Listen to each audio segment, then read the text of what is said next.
Hi guys, I decided to make a video about this since I'm ranting so colorfully. I might as well record it. I'm host Eric. Welcome to Talking with Fitness People. I'm here with my new friend and fixture around here of late, Kaizo, who's Yeah. as textbook an ENTP as you're going to encounter,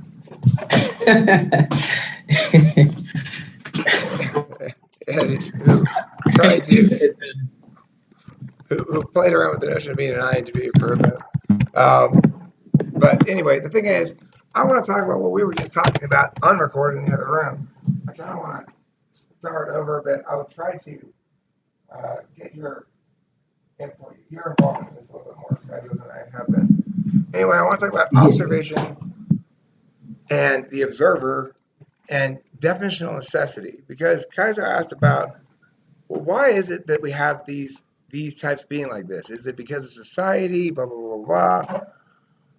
Does every society need these 16 types? Was there once fewer types and people um, somehow developed these new types or something? My answer to that is, first of all, it's an excellent question, and second of all, my answer to that is it's we consistently as a culture, because we're rationalists in the West compared to other cultures anyway, post Enlightenment West consistently overweights empirics, and yeah, it's at this point become enough of an epidemic that it's seriously undermining humanity's ability to think. It doesn't matter. It doesn't mean anything. It's not what you think it is to say, well, here's some biological evidence or something. Science is there to verify what intuitives have known through manifesting their existence as that pattern of manners of attention. In other words, all the good ideas were known before they were proved.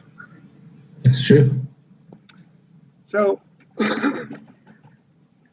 what I'm saying is, when people say to me, well, where's your evidence? My evidence is that it's definitionally logically necessarily so that it be this way because of element A, the nature of reality, and element B, whatever other factors I'm talking about.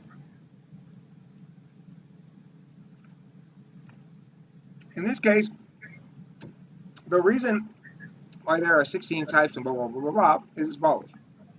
First, the reason there are only two choices between two pairs is to say you either get NESI or SENI, or you also get TEFI or TIFE. Yeah, Just that, right? Those are the only things there are in cognitive functions. The reason why there are only that many is because that comprises the entirety of human attention. There's no manner of human attention that is not accounted for or explained or fits within this taxonomy. If there were other manners of attention that were not, that didn't, it weren't covered by these functions in the way that they are now, then that would be the first objection you would have to the system. I've thought about that a lot and about how to yeah, falsify MBTI or cardinal functions and if you can make the argument successfully. And the best argument against it is faith in God. That doesn't seem to have a lot of clear linkage to any of the cognitive functions. You would say NI typically, but thank you, my darling. But anyway, regardless, that would be a pretty good argument against cognitive functions if it was so. It just doesn't fly. It's not decisive either way, and it's not enough yeah, not enough at all to begin to dispel that which is verified by so many other mechanisms of thought. So, having said that, because it's possible for human beings to have a clear personal goal and to think about how more effectively to attain that goal, then an alternative to that must also be possible. Words, yeah, the making of objects, cause definitionally, necessarily, because they are objects and static approximations of reality, they necessitate that which is not it. In fact, words are best defined by the negative space, which is more certain than the positive space, because if you say, what's a dog? and you go, well, whatever list of attributes you come up with, it's there are other things that have the same attributes, and some dogs won't have that as attributes and stuff. It's very approximate. It's better to say what's not a dog. It's easier to define it. To see. Exactly. So You have thoughts? Go ahead, yeah. Sorry. Yeah. So what do you get? So lately, what I've been realizing is you get some YouTubers trying to so-called debunk MBTI, and the only problem I've seen with this kind of sentiment is this: none of them have debunked it in terms of empirical evidence or even just intuitive evidence. There's no real evidence against it. Their falsification of the MBTI is that it puts people in boxes. So the reason why they don't like it is because it puts people in boxes, and that's not really a good objective, is it? I'm saying, I don't like this box putting into machine. It puts people in boxes. But is it a valid argument? No, because a taxonomy is the putting into boxes of a big set of shit so that it becomes comprised of lots of little sets of shit. For example, can you debunk an animal kingdom taxonomy by saying it puts mammals in a box? Mammals can be just as much like fish as other mammals sometimes. It puts them in a box. It's not fair. But that's the problem. People don't seem to understand probability, statistics, or objective reality. What they feel as if if you're in a box, it means every single quality will be predefined and it always is going to be like that, and it will never have any element of change. And these people aren't able to process the fact that some things are more likely to happen, but they may not always happen at all times because you can never be so sure anyways, because things are always fluid. But they can't process that information that at one time something may not happen, and they actually would just say, well, if it's not 100% accurate, then let's just not say anything. Let's not even use the word generalization because of that 1% where it might not be.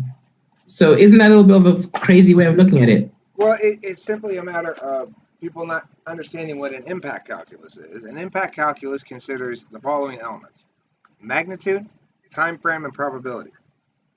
In other words, if I'm claiming we should do X, no.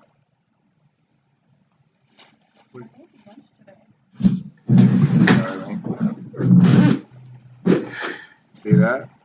That's what I call SI. That's great. What did I do? God damn it.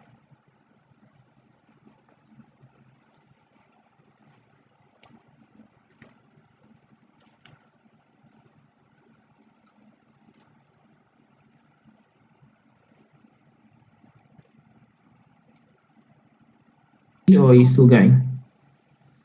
I clicked the side button on my mouse. What were we talking about? Oh, you're talking about impact calculus. So, look, I say we need to invest in our military because Russia's a threat. Then, okay, what do you think they're going to do? Oh, I think they're going to eventually attack us. Okay, so are you saying if we invest more money in the military that they won't attack us? Yes, that's my claim. Okay, so then you'd say, so what is the probability that they will attack us if we don't invest in the military? What is the magnitude of the impact of that? And how long from now will that happen? Yeah. And so if they're going to attack only by shooting one musket into the air, then it's very low magnitude. If they're going to attack, but it's not going to be for 40 years, it's very weak on time frame. Yeah. And if it's possible, but just like a 4.4% chance it's going to happen, then it's very low on probability. So if you say something can have a low probability but have terminal impacts, that is to say, I know it's a low probability it's going to happen, but it's statistically significant, and the outcome is global nuclear war. And it is going to happen pretty soon if it does. Then you'd be like, okay, well, let me consider it even though it's low probability. Exactly. Even if it's a little expensive, you still consider it because the alternative is much worse than not doing it. Well, But here's the thing. We do have limited resources and a limited amount of attention, more importantly, to direct towards problem solving as a society. So let's say you're talking about government. Government can do only so much, not only because they're limited in resources, but because they're limited in attention to give to the process of legislative action. Yeah. They can only debate so many bills. Yeah. And there are lots of low probability things that could have big impacts. I can put together a list of 10 or 12 different things and say, we need to throw a lot of money at preventing these problems right now. Because each may be low probability, but add them up together, and Jesus, I'm not sure one of them's going to happen.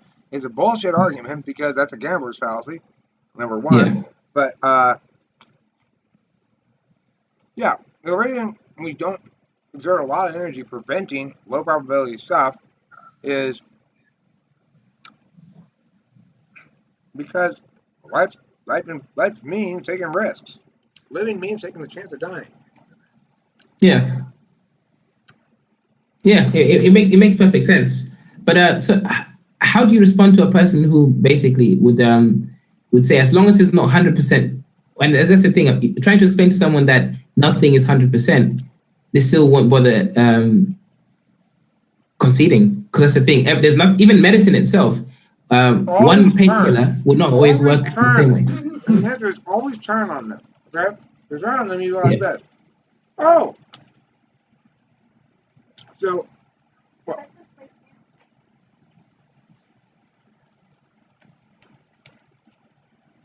Oh, so you agree we shouldn't feed children then, right? After all, it's not 100% sure to keep them alive. Okay. That's a good rebuttal. Yeah, it's true, because sometimes you just kind of think and you just stop yourself and you're like, well, even medicine itself is not 100% accurate at all times. Some medicine works better for some people, but you still use it because it's more likely to be useful than it isn't in most cases. Right, yeah. But see, people don't actually use a probability calculus when they're making decisions usually. When people make decisions, they're using heuristics. So, in other words, I'm going to operate on the assumption that this Tylenol is going to make me feel better, because even if it doesn't, I'm confident it won't do any harm. I'm going to make that assumption based on the fact that I learned this as a child and that it's consistent with my personal experience, because I'm an SI user. And an user might say, I know that because I understand that corporations need to keep their medication safe or they'll get sued, and that's why I believe it's safe. That's how an NI user might explain. But yeah, so we operate with this heuristics. We don't really consider probability unless something's quite 50-50. Then we consider it, because then we're like, okay, well, is this going to work? There's a decent chance it's not going to work, and it is kind of a lot of effort. I shouldn't do it. But as NE-DOMs, we don't tend to consider probability at all. We tend to like go, oh, well, how about we do this? Or, I know, why don't we do this? Yeah. We just suggest we do things. We don't really consider, we don't really even talk about whether they're good ideas or whatever. Like, doesn't it sound fun? Let's just do it. It's like that because we're action first. Yeah. Anyway, the reason why ENTPs exist is because otherwise there'd be no way to contrast against ESTPs. Oh, okay. In other words, the reason why things are as they are is because if they weren't, they'd be different. I mean, I suppose you can't argue against that. But yeah, that's true. And I suppose we wouldn't know how it would be because we wouldn't know what this state of existence is. So we just accept whatever reality that we would have been thrust upon and then question that and be like, well, what if we didn't have 16 types? What if we had 20 types? How would it be? And why did it become like it is? I suppose it just is at the end of the day. I actually have a question, Eric. So, like, how do you differentiate? Okay, because SE is like associated with force, typically, So if someone is like crass and forceful, then you may assume that they're like an SE dom or something. But then there's also like the ESTJ who's like that with their TE, or like an ENTJ even. So how do you differentiate the force of SE from the force of TE? Okay, so that's a good question. And I think that force in general for both those things is merely a phenotype. The actual thing that's happening there is not that. But it's like, okay, SE is about following through on that which has already been decided. And it works in conjunction with NI. If you have SE first, then you follow through on shit that's been decided without doing any deciding. Okay, so it's like it's NI saying, like, if I'm a hunter in the forest with my NISE, I'm walking quietly, I'm listening very carefully to everything, and then at just the right moment I act. Now I didn't decide that. That's why I refer to it as pre-creational. It's pre-creational knowledge. It's knowledge that you know, but it's objective. Yeah. Which you wouldn't think would be possible, really, but it's somehow the human mind has rendered into objects the experience of knowing things rather than thinking things. And it's approximate, but it's quite convincing in its approximation to NI users who become convinced that there must be something like the collective unconscious. Why does Jung think there's a collective unconscious? Because that's how NI operates, right? But if SE users are not executing that sort of SE, in other words, they're not reacting to the soccer ball coming their way in the middle of a game, if instead they're executing the kind of SE like going and picking up on a chick, well, that's also real time, and they're deciding to do what seems opportunistic, or what the opportunities in the moment, the NI says, do it because now's the time. And it's like, if you're going to kill that deer, throw the spear now. And then SE just goes ahead and does it. The reason it seems forceful, though, is because it is by nature not deliberative, and so the alternative to it is to talk shit out a bit before you go do anything. So if I go up to you and just take action, it will seem forceful to somebody who's deliberative by nature. It's not necessarily forceful in the sense of they're not trying to force anything, but their action forces upon you their ontology, right? They're not sitting there knowing things in themselves. They're not saying things, taking metaphysical action, which you can go, nah. They're doing something that requires you to react to it. And as a consequence, there's an element of forcefulness that's implicit in that, I suppose. But I think it's a mistake to say that SE necessarily correlates with force. If you look at Katie, she uses SE as a tool function, and I've seen her be forceful, but most of the time her SE does not express anything remotely forceful. So the point is, that's a correlation that is not an accurate description of SE. It just seems to be like that for the reasons I said. Now, TE is not forceful, like it's trying to get people to do stuff. Instead, it is ignoring of the other's interests, because its sole focus is on the attainment of the goal that's defined subjectively. And that's why TE second function people have epipolar, because they can't focus on the other people, because their focus definitionally as being TE users as a tool function is to always be looking to see how they can improve this according to their own subjective goal without considering the interests of others. Okay, that clarifies it, because I was trying to type this awful, asshole, wretched person of a supervisor that I just had. I just quit, but anyways. I was like ESTJ or ESTP. Either way, I hate him, and ESTJ is not my dual, if that is what it looks like. Yeah, I think so. I think it's because, Neptune, you are the only person I've ever encountered in all time in physical history who says he's an INFP, and other people say you're an INTP. And you're the only one. It's always the other way around. Everybody else says, I'm an INTP, and we go, no, you're an INFP. It's because INFPs like put on different hats. We're good actors, so I can like put on the TI hat if I have to, but it's not who I am. Yeah. Is it one of your cells? Is it your logical self? Yeah, it's the one that makes people think I'm not a complete idiot, even though I am. Maybe you are an INFP if you believe you are comprised of the pain self, the logic self. That's pure INFP claptrap. It's not a claptrap. It's who I am. It's not claptrap. I'm sorry I said that. But I mean, it's pure INFP experience of existence.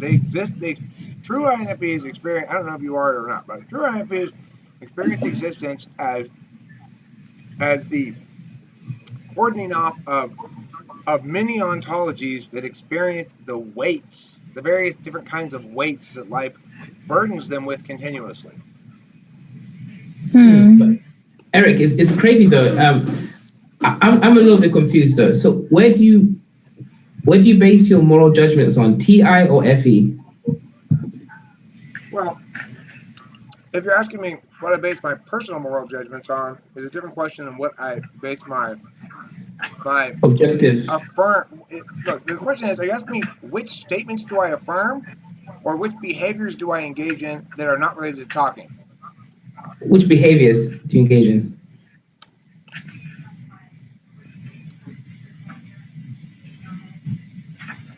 I mean, I've got sensitive FE.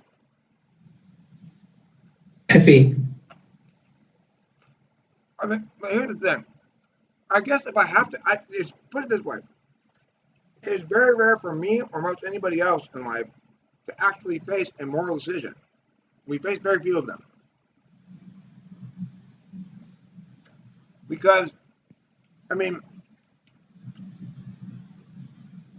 I have no desire to do bad things, necessarily, inherently. It's like, if you say, oh, does it sound like it would be fun to rob a liquor store? No. I don't want to do that. That doesn't sound fun. Yeah. Okay, so I don't need to make a moral decision then. My inclination is consistent with my approximation of morality. And then, let's say but there are other times when you can have a circumstance where you have to make moral decisions more clearly. Like, let's say some hot chick starts coming on to me someplace. That would not be a first, but I would still be shocked by it because it would be a second, perhaps.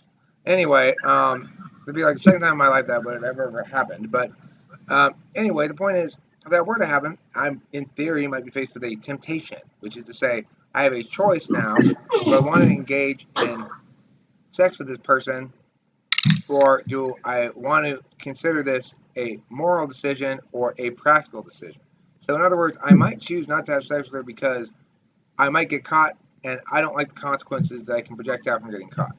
Or I might choose not to sleep with her because I affirm certain kinds of statements about moral beliefs consistently over time. I can affirm statements about not cheating consistently over time. And so it would be inconsistent in that regard, and I'd feel like a hypocrite. That would be kind of like a TI reason not to do it. Or I could do it because I genuinely care for Kimberly, and even if only I knew about it, and the other the cheatee person, then I would still own via my feelings a sense of my own failing. So I still have to carry that burden around. There's a lot of different reasons why I might. Or I might just have a well of emotion and go like, no, I don't want to do that. Well, who knows why? Okay. In the moment. Interesting. So saying whether you're a moral person, your behavior as a moral agent is, for the purpose of conversation, we're talking about making judgments about shit that's already happened. Okay, that's interesting. I think I use TIFE to make most of my moral decisions. So like I would go through the person, for example, if I had a girlfriend or wife or something that was really good to me, she was really great, and we had understood boundaries and expectation, I would simply adhere to that because I formed a contract and I wouldn't want to let them down. Of course, also for my religious beliefs, I would also factor that in as well, that I feel like obviously I'm cheating, and that's exactly it. I would be cheating. Sounds INFP-ish, John. INFJ-ish, not INFP. Okay, but that's the thing, though. I think if you're a person, if you're an ENTP and you're also strongly religious, you're gonna have an INFJ type exterior to morality. That's the thing, because it will definitely be influencing what you do. You don't think so? Mark doesn't seem to have a lot of like.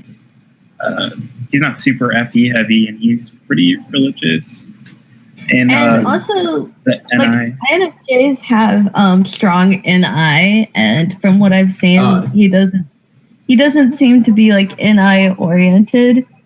I mean, I assume he could possess NI and try to use it. I mean, we all have the functions, but that doesn't seem to be its natural primary. I mean, I actually do see quite a bit of NI in Mark because he's more dismissive of possibilities than he's less expansive, I guess. Like he already has a goal in mind and he justifies his already formed conclusion, even if it might be wrong and it's obvious that it's wrong. No offense.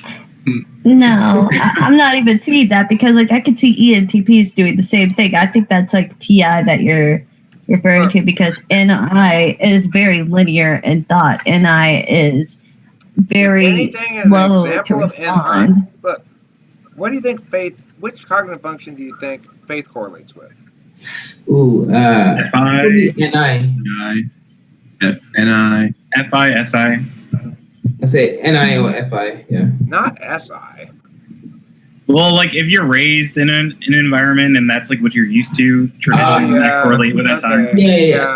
Okay. That's right. Good point. For ESTJs, the SI definitely helps them maintain their morality. Because I remember my previous friend who was ESTJ, she was very Christian until she left the environment, and then she was corrupted by friends. I say corrupt, but she was influenced on the other side to the complete opposite. Then she was influenced by me.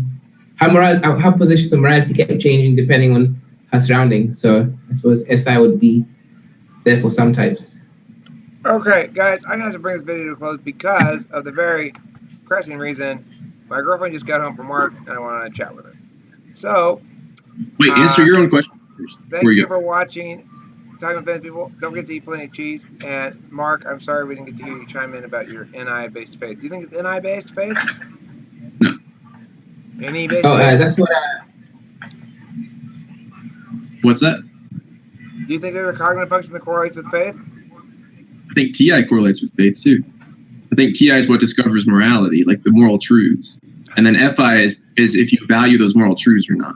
So once TI is independent of a religion. You say, like, I don't know, like I ought to be responsible. I can either value being responsible or I don't have to value being responsible. That would be the FI aspect of it. Spoken like a TI tool user. Of course that thing's a nail. I've got a hammer, don't I? Talk to you later.